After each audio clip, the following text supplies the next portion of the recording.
5 brave amateur chefs about to embark on the challenge of a lifetime. Simply gorgeous. They're taking over a top London restaurant. Jeez, it is bloody hot. Serving up their own favourite recipes. Hot pan. To a room full of discerning diners. Bit burny in. Over 5 days, each rookie chef will tackle a different job. They'll cook 4 courses and escape the kitchen one evening to sparkle as maitre d'. Every night, the highest scorer wins. And at the end of the week, one wannabe chef will be crowned king or queen of the kitchen, walking away with £1,000 in cash. Yes, Johnny! Expect passion, pain, and some good old-fashioned panic. How the can I reach? That's organisation for you, isn't it? This is Pressure Cooker.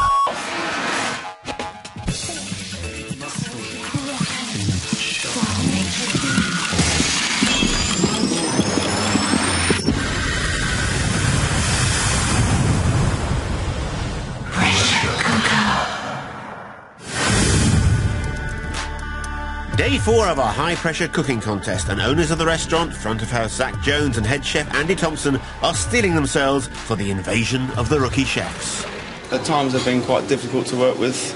A lot of them think they know a lot more than what they actually do know. Suddenly they've come from their kitchen at home to a kitchen here, and you know, 25, 35, 40 people, however many they're cooking for, it's a lot more than cooking at home, and it is difficult, it really is. The wannabe chefs have now spent 3 intense evenings together. So what have they learned?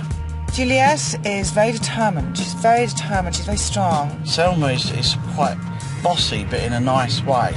She gets you involved with what she wants you to do, and sometimes you think, oh, I don't want to do that. Sarah is very, very organised, very focused. She's very calm. John is a little happy-go-lucky, which I like. He likes to crack jokes. I think he'd be a really good family man. Johnny is quite erratic in the way he cooks. He's a bit all over the place and a bit nervy. He's paranoid. He's really, really paranoid about what he's going to do. And I think if he don't win, he's going to break down and cry. With the kitchen triumphing last night, restaurant owner Zach is keen to keep standards high. Chefs, good evening, welcome back. Much, much better night last night. Really, very, very good indeed. But with the diners arriving in 2 hours, there's no time to waste. It's straight into the kitchen to start prepping as head chef Andy dishes out tonight's duties. Selma, you're going to be working on this table here on the my course favourite. starters. So far, interpreter Salma's dishes have failed to come up to scratch. What part of Thailand do black olives come from? Tonight, she's determined to impress the diners. I've got 2 more days in the kitchen, so I still have two chances to show that I can win. And today, she's first up with her signature starter. This is our meat kebabs. Spicy mama! Salma mixes parsley, minced beef, breadcrumbs, chilies, onion and egg, and she's not afraid to get her hands dirty. She then shapes the kebabs onto skewers and puts them in the oven for 25 minutes. For the chutney, she mixes chopped tomatoes, garlic, parsley, garlic paste and chili. Very spicy food. Hot stuff.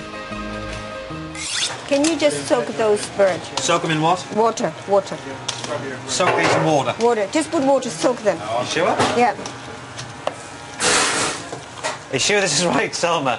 Yes, You don't want me worry. to soak the bread in water? Yes. Okay. Don't worry. Are we going to go and feed the ducks? Johnny nearly had a breakdown on day 1, but by day 3 he'd mastered his nerves and served a stunning starter. I did hear from Zach, the restaurant manager, was that he would serve it up in his restaurant, and that is a real sort of amazing thing to be told. And he's determined to impress again with his modern twist on a traditional pudding. English apple crumble with Somerset cider brandy and Greek yoghurt. Let's get ready to crumble. Yes. Johnny stews the apples with lemon and apple juice until soft. Meanwhile, for the crumble, he blends oats, sugar, Brazil nuts, lemon zest and linseeds. He puts the crumble on the apple base, coats it with demerara sugar and cooks it for 25 minutes. He serves this very British dish with his own secret weapon, a shot of strong cider brandy. Generous helping, Johnny. My dessert's probably the easiest dish of all the dishes that I've compiled for this. It's really the execution of it that I'd be more concerned about, just getting it right, getting it out on time, getting it hot, getting it looking right. But before getting started, Salma's commandeered him to help with her starter. I'm excited about doing it, I want to just get on with it, but at the moment I'm officially Salma's. As you can see, there's lots of pans. And I haven't got a clue what they're doing. The dark horse of the tournament is Cabbie John. After a disastrous dessert on day 1, he came back laughing as maitre d' on day 2. I'm a winner, can't believe it. And by day 3, all the diners were backing him. The avocado tastes like nuts, it's really gorgeous. Tonight he's cooking the most challenging dish of the evening, the main course. And it's yet another brave choice. Roman veal with scallops.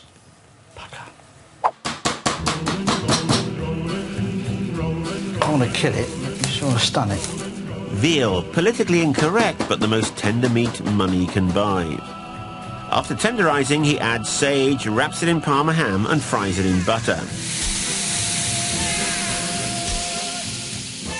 For the sauce, he heats marsala wine and beef stock, then serves with new potatoes and green beans.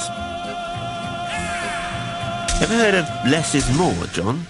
I feel quite calm about doing me, mate. I mean, I'll probably panic when it comes to my turn, like normal. You know, run around like an headless chicken, but no, I'm quietly confident. Tonight, single mum Juliet is giving the diners a taste of the Orient with her fish dish. Salmon teriyaki with spinach sesame miso. Yum.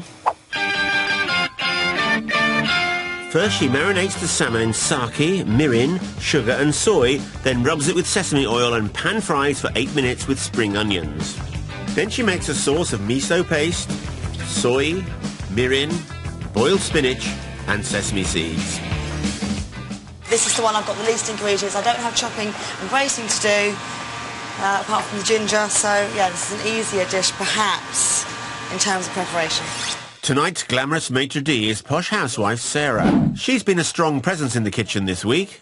She was supportive on day 1, It looks really good. sulky on day 2, and her fine food failed to hit the spot on day 3. The skin on that for me is just a little bit soggy. Tonight she's out of the kitchen and into the dining room and is trying every girly trick in the book to get a victory. Hair, you know, I just thought it looked a bit flat. And I thought I'd just jizz it up a bit. Sarah's beauty could bag her a win tonight, but do the boys think she's got what it takes? Oh, she's gorgeous, isn't she? She looks lovely. I think she's doing fine because she's very elegant. You know, she's like, ladies carry it off a lot better than men. She looks incredibly glamorous, Sarah, this evening. And if I was a bloke up there, I know who I'd be putting my vote on. One of Sexy Sarah's jobs will be keeping the diners topped up. I think what we might do is just run through opening of a bottle of wine, presenting the wine, just pouring and so forth. I'm sure you're absolutely familiar with it. The one thing... That you don't like to see is that. Absolutely. Is that right? You will struggle towards the end with opening a bottle of wine. Just and tease it up. I think really yanking it straight from there is not going to look very nice. It's a fine dining restaurant. We just need it to really to sort of flow through. When you're at home. Sorry. You don't want it to make a noise, you just want it to be very discreet. You turn the bottle and you just start to pour the wine so the label's facing the customer. She's in a dining room, she's hosting the night, she's looking after them with champagne, and I think it's right up her street. Cheers. Sarah's charms seem to be working on Zach already.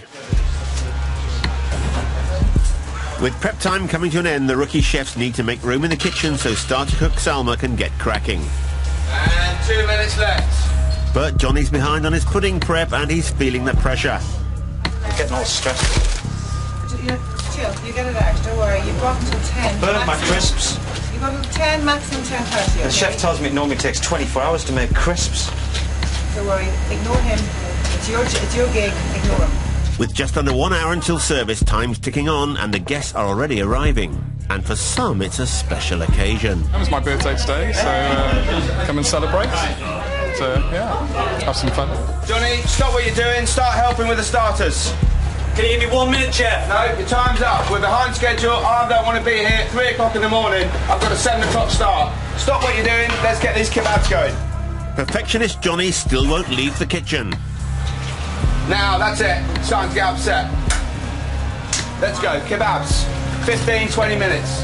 Helpful hint, folks. Never mess with head chef Andy. Salma gets her kebab started in the oven and recruits her fellow contestants to assist with a striking presentation. How many peppers per person? One. Just different colour. So there's a Just colour. all like that, yeah? Yes. And the chutney will go there, and the kebabs will go there. Yeah. Is that it? Yeah. Okay. Something tells me it's going to take more than colourful peppers to impress tonight. Coming up, Johnny crumbles under the pressure. It's not ready. And the battle for first place couldn't be closer. There is just one chef in it tonight.